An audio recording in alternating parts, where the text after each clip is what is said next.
یہ جو بہت بڑا حصہ ہے، ظاہر ہے کہ یہ خالص انسانی کاوش ہوتی ہے، اجتہادی امور اس میں ہیں، ان کو الگ کرنا ضروری ہے۔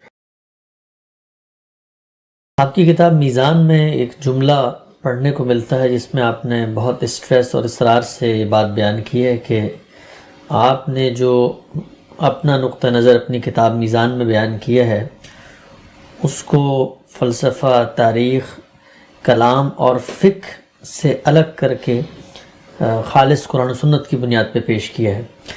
یہ جملہ پڑھنے کے بعد ایک تاثر یہ پیدا ہوتا ہے کہ جیسے فقہ کا جو علم ہے وہ کوئی اس درجے کا علم ہے کہ جو مذہبی علم کے ساتھ اختلاط کر کے اس نے دین کا حلیہ بگاڑ دیا ہے، اور جب آپ نے فقہ کو الگ کر لیا ہے تو اب آپ اپنا خالص قرآن و سنت کی بنیاد پہ فہم بیان کر رہے ہیں۔ میں جاننا ہی چاہتا ہوں کہ جو ہمارے ہاں فقہ کا علم ہے یہ وجود میں کیسے آیا، اس علم کے مقاصد یا بنیادیں کیا تھیں، اور اس سے جو علم کے ٹریڈیشن میں حاصل ہوا اس کو آپ کہاں پر پلیس کرتے ہیں؟ یعنی یہ جو فقہ کا علم ہے یہ پورا کا پورا علم آپ کی نقطہ نظر کے مطابق کوئی یوز لیس علم ہے، یا اس کی کوئی پوزیشن ہے، اس کی کوئی جو ہمارا علمی ٹریڈیشن ہے اس میں کوئی کنٹریبیوشن ہے، اس کو کہاں پہ رکھتے ہیں؟ اس جملے سے بہت سے لوگ ایک منفی تاثر لیتے ہیں، اس کا ہرگز یہ مقصود نہیں ہے۔ اللہ کا دین پیغمبروں نے پیش کیا ہے، اس دین کو سمجھنے، سمجھانے، اس کے اطلاقات کے لیے بہت سے علوم وجود میں آتے ہیں۔ ان میں اچھی چیزیں بھی ہوتی ہیں، قابل تنقید چیزیں بھی ہوتی ہیں۔ اصلی سوال یہ ہے کہ جس وقت دین کو پیش کیا جائے تو اس کو کس طریقے سے لوگوں کے سامنے آنا چاہیے۔ میں اس سے پہلے کئی مرتبہ عرض کر چکا ہوں کہ ایک شخص کو ہم دین کی دعوت دیتے ہیں یا کسی خاص دور میں دین کی دعوت پیش کرتے ہیں، مختلف نقطہ ہے نظر کے لوگ اس پر اعتراضات کرتے ہیں، ان کے جواب میں بہت کچھ استدلال کیا جاتا ہے۔ وہ استدلال تردیدی بھی ہوتا ہے، فطرت کے بنیادی احوال سے بھی ہوتا ہے، علم و عقل کے مسلمات سے بھی ہوتا ہے۔ اس سب کچھ کو ناجائز نہیں کہا جا رہا ہوتا، لیکن وہ میرا استدلال ہے، وہ آپ کا استدلال ہے، وہ زید کا استدلال ہے، وہ بکر کا استدلال ہے۔ قرآن مجید نے کیا استدلال پیش کیا ہے اپنی جگہ، مثبت طور پر اس استدلال ہی کو اللہ کی بات کہا جا سکتا ہے۔ اسی طرح سے صوفیانہ مذاہب جو ہمارے ہاں تصوف کی صورت میں دین کے ساتھ اختلاط کر کے پیش کیے گئے، وہ بھی اپنے اندر بڑے محاسن رکھتے ہیں، ان کی بھی بہت سی خوبیاں ہیں۔ وہ اپنی جگہ پر انسانیت کے لیے بھی کوئی خدمت انجام دے سکتے ہیں، لیکن اللہ کے دین میں وہ کون سی چیز ہے کہ جو اس مقصد کو سامنے رکھ کر کہی گئی ہے، جب دین بیان کیا جائے گا تو بس وہی چیز زیر بحث آئے گی۔ تو اس جملے کا مطلب یہ ہے کہ اللہ کے دین کو جب آپ بیان کریں گے تو وہ خالص قرآن و سنت کی بنیاد پر ہوگا۔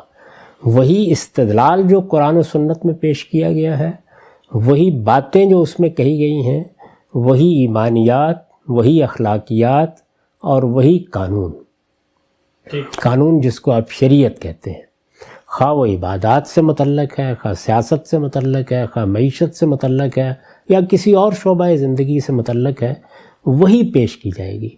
تو مدعا یہ ہے کہ اس کتاب میں یہ کوشش کی گئی ہے کہ انسانی فہم تو بہرحال ہر جگہ موجود رہے گا، لیکن جو متعلقات کی آمیزش ہے اس کو الگ کر دیا جائے۔ تو وہ فلسفہ، تصوف، کلام، ظاہر ہے کہ ہمارے ہاں عام طور پر اس کی آمیزش کے ساتھ ہی دین کو بیان کرنے کا طریقہ رہا ہے، تو اس کو الگ کر کے خالص قرآن و سنت کی بنیاد پر دین پیش کر دیا جائے۔ اب رہ گئی یہ بات کہ یہ سب علوم کیا اہمیت رکھتے ہیں، ان میں کیا چیز صحیح ہے، کیا غلط ہے، کیا قابل قبول ہے، کیا ناقابل قبول ہے، وہ تفصیلی تجزیے کا موضوع ہے۔ اس وقت جو سوال کیا گیا وہ چونکہ فقہ کے بارے میں ہے، ایک یہ فقہ کے بھی دو حصے ہیں، یعنی ایک اس کا حصہ وہ ہے جس میں دین کا فہم فقہا بیان کرتے ہیں، یعنی انہوں نے دین کو کس طرح سے سمجھا، وہ تو بالکل وہی چیز ہے کہ جو خود اس کتاب کے مصنف نے کی ہے کہ اس نے دین کو کس طرح سے سمجھا. تو اس وجہ سے دین کا فہم جو کچھ بھی ہے وہ تو بیان ہوگا. ہر انسان جب بیان کرے گا تو اپنا فہم ہی بیان کرے گا. اس نے قرآن کو کس طرح سمجھا، اس نے سنت کو کس طرح سمجھا، اس نے اگر کسی روایت کو قبول کیا ہے رسول اللہ صلی اللہ علیہ وسلم کی نسبت سے تو اس کو کیسے سمجھا ہے. تو یہاں تو ایک ہی چیز ہے. لیکن فقہ کا ایک بہت بڑا حصہ وہ ہے جس میں اطلاقی اجتہادات کیے گئے ہیں. یعنی جو دین ہمیں دیا گیا ہے اس دین کے اندر کچھ چیزیں اصول کی نوعیت کی ہیں، کچھ قواعد عامہ کی نوعیت کی ہیں، کچھ چیزیں باقاعدہ جزوی احکام کی صورت میں ہیں. تو یہ جو دین دیا گیا ہے اس کو اب انسانوں سے متعلق ہونا ہے. جب یہ انسانوں سے متعلق ہوتا ہے تو بے شمار معاملات زیر بحث آ جاتے ہیں جو فرد کی زندگی کے بھی ہوتے ہیں، معاشرے کے بھی ہوتے ہیں، اور بعض اوقات ریاست اور ریاستوں کے مابین تعلقات کے بھی ہوتے ہیں. فقہ ان سب معاملات کا احاطہ کرتی ہے. وہ اصل میں اسلام کے تعلیمات کی روشنی میں بننے والا قانون ہے. ایک قانون وہ ہے جو اللہ کے دین کا حصہ ہے جس کو ہم شریعت کہتے ہیں، اور ایک قانون وہ ہے کہ جو اس شریعت کے احکام کو سوسائٹی سے، افراد سے متعلق کرتے وقت بن جاتا ہے. وہ ہر زمانے میں بنے گا. تو یہ جو بہت بڑا حصہ ہے ظاہر ہے کہ یہ خالص انسانی کاوش ہوتی ہے. اجتہادی امور اس میں ہے، ان کو الگ کرنا ضروری ہے. اس سے بھی مقصود ان کی نفی نہیں ہے.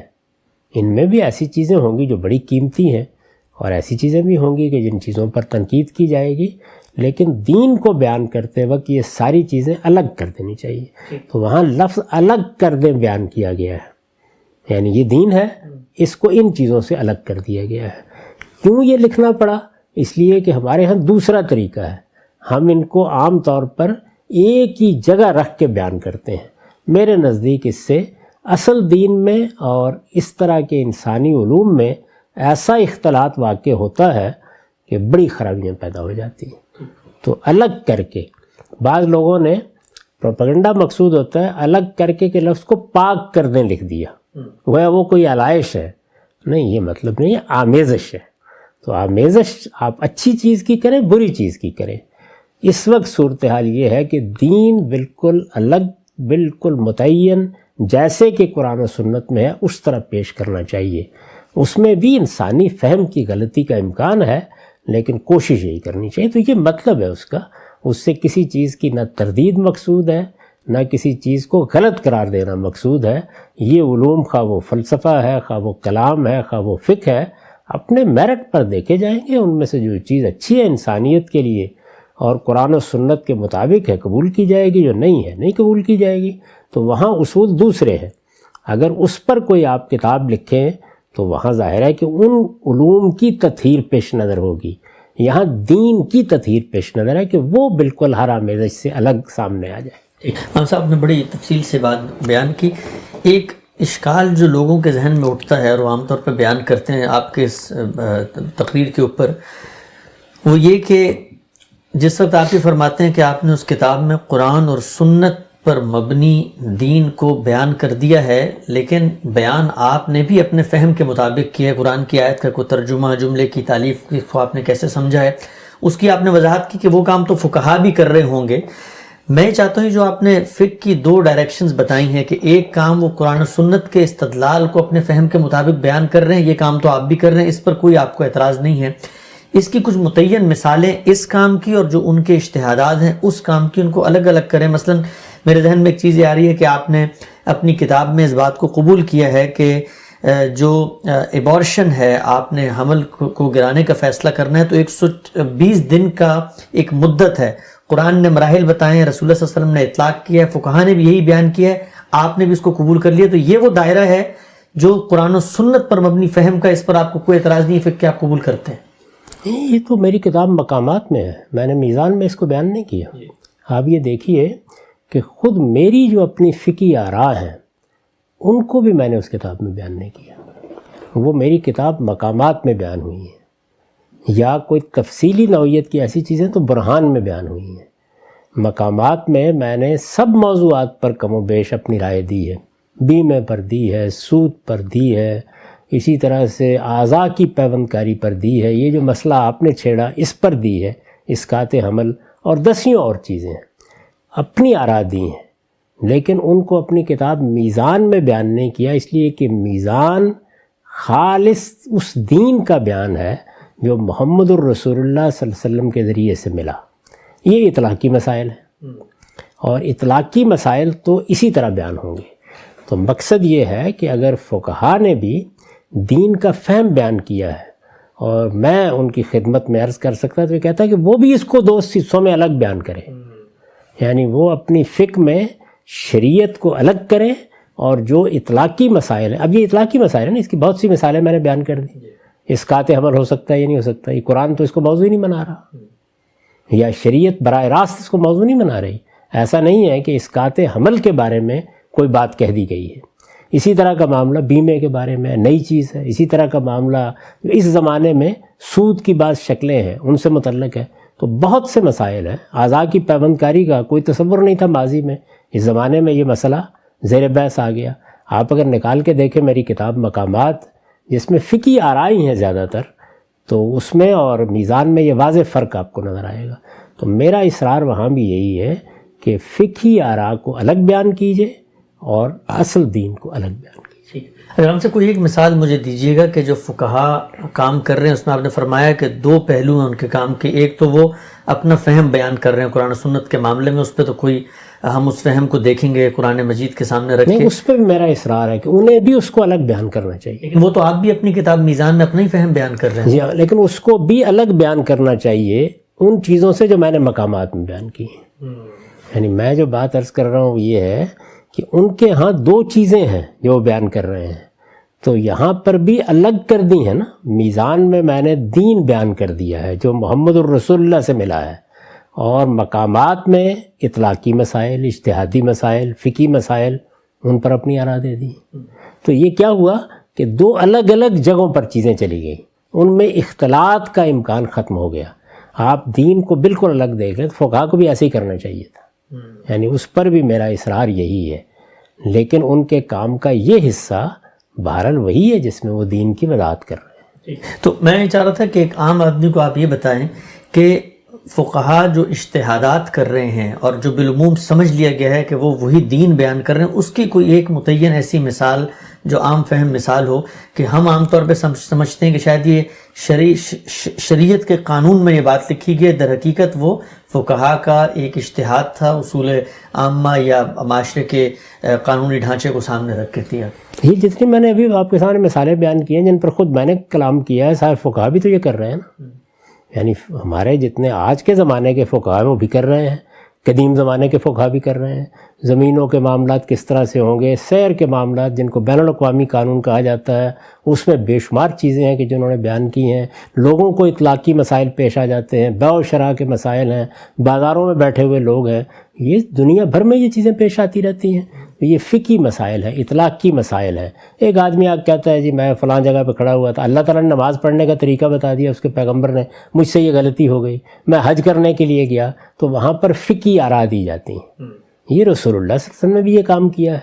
اسی وجہ سے جو رسالت مآب صلی اللہ علیہ وسلم نے اس نوعیت کے اجتہادات فرمائے ہیں، ان کو بھی میں نے اپنی کتاب میزان میں وہ ہیں چونکہ پیغمبر کے نقل کیا ہے، لیکن ان کی جگہ الگ رکھی.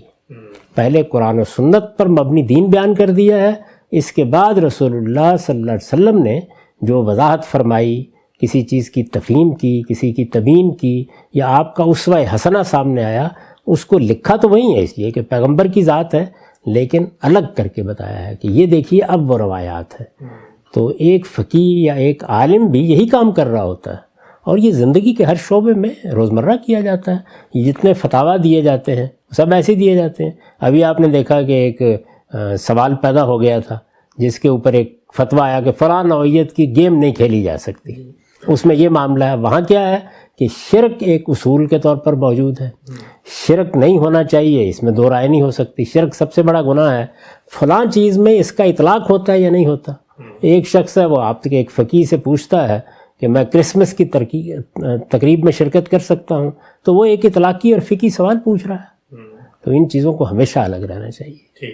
یہ میرا اطلاق ہے، یہ زید کا اطلاق ہے، یہ بکر کا اطلاق ہے، یعنی چیز میں دین کے کسی اصول کو سامنے رکھ کے آپ اپلائی کرتے ہیں.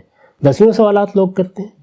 ابھی ہم سے پوچھتی ہیں خواتین کہ دیکھیے جی میں نے نیل پالش لگائی ہوئی ہے، بتائیں وضو ہوگا یا نہیں ہوگا. رسول اللہ صلی اللہ علیہ وسلم نے تو اس کو موضوع ہی نہیں بنایا. تو یہاں ایک فقہی رائے دی جائے گی. یہ رائے دینے کا جو فقہی رائے دینے کا عمل ہے، یہ یوں نہیں ہے کہ یہ کوئی دین کی خدمت نہیں ہے، یہ نہیں ہونا چاہیے. یہ کرنا پڑتا ہے، ہر شخص کو کرنا پڑتا ہے، لیکن اس کو الگ رکھنا چاہیے. اچھا غم صاحب کی بات میں سمجھ میں آ رہی ہے، یعنی اس میں اگر یہ کام نہ کیا جائے جو آپ نے کیا اور کہا کہ میں نے اس کو الگ کر دیا ہے، تو عام طور پہ کہا یہ جاتا ہے کہ یہ چیز اسلامی قانون، مثلا مضاربت کے اندر نفع نقصان میں شریک ہونا کہا جاتا ہے کہ یہ اسلامی قانون میں لازم کر دیا گیا ہے. تو یہ وہ پہلو ہے جو فقہی قانون میں لازم تھا جس کو اسلامی بنا دیا گیا ہے. دیکھیے بات یہ ہے کہ کوئی اسلامی بھی کہنا چاہتا ہے ضرور بنائے، لیکن یہ کہ اسلام نے اس کے لیے کچھ نہیں کہا. نہ اس نے مضاربت پر گفتگو کی ہے، نہ شرکت پر گفتگو کی ہے. وہ تو کچھ بنیادی اصول بیان کر رہا ہے، ان کا اطلاق کر کے کاروبار کے ذرائع پر آپ گفتگو کرتے ہیں. آپ یہ کہتے ہیں کہ چونکہ اللہ تعالیٰ نے یہ فرمایا ہے کہ کسی کا مال باطل طریقے سے نہیں کھانا چاہیے، چونکہ یہ فرمایا ہے کہ ہر معاملے میں انصاف ہونا چاہیے، تو اب انصاف کے اصولوں کو سامنے رکھ کر کسی کو ضرر پہنچانا جائز نہیں ہے، کسی کے ساتھ دھوکہ کرنا جائز نہیں ہے. تو ہم ہر کاروبار کو اس اصول پر دیکھیں گے. جب دیکھیں گے تو اس کے بارے میں رائے بھی دیں گے. تو ایک فقیہ بتائے گا آپ کو کہ مضاربت میں کیا چیزیں جائز ہیں، شراکت میں کیا چیزیں جائز ہیں، بتائے گا. لیکن یہاں پر وہ بہت سی وہ باتیں کہہ رہا ہے کہ جو شریعت میں براہ راست بیان نہیں ہوئی، بلکہ شریعت کے اصولوں کا اطلاق کر رہا ہے. تو اس لیے ان چیزوں کو ہمیشہ دین سے الگ کر کے بیان کرنا چاہیے. دین نے سود کے بارے میں کہہ دی ایک بات، اللہ تعالیٰ نہ کہتے تو اطلاق کرتے نا آپ. اللہ تعالیٰ نے کہہ دی تو وہ اب شریعت کا حصہ بن گئی. اللہ کے پیغمبر نے کسی بات کا اطلاق کر دیا تو وہ دین کا حصہ بن گئی. ہم انسان جب یہ کام کرتے ہیں، خواہ اطلاق میں کر رہے ہوں، خواہ تفریح میں کر رہے ہوں، یعنی فرع بیان کر رہے ہوں کسی چیز کی، تو یہ ہمارا فہم اور انڈرسٹینڈنگ اور ہمارا انفرنس ہوتا ہے، استنباط ہوتا ہے. اس کو الگ ہونا چاہیے. میں الگ کے لفظ پر زور دے رہا ہوں، کوئی غلط یا صحیح کی بات نہیں کر رہا. اس کو الگ جگہ پہ رکھیے.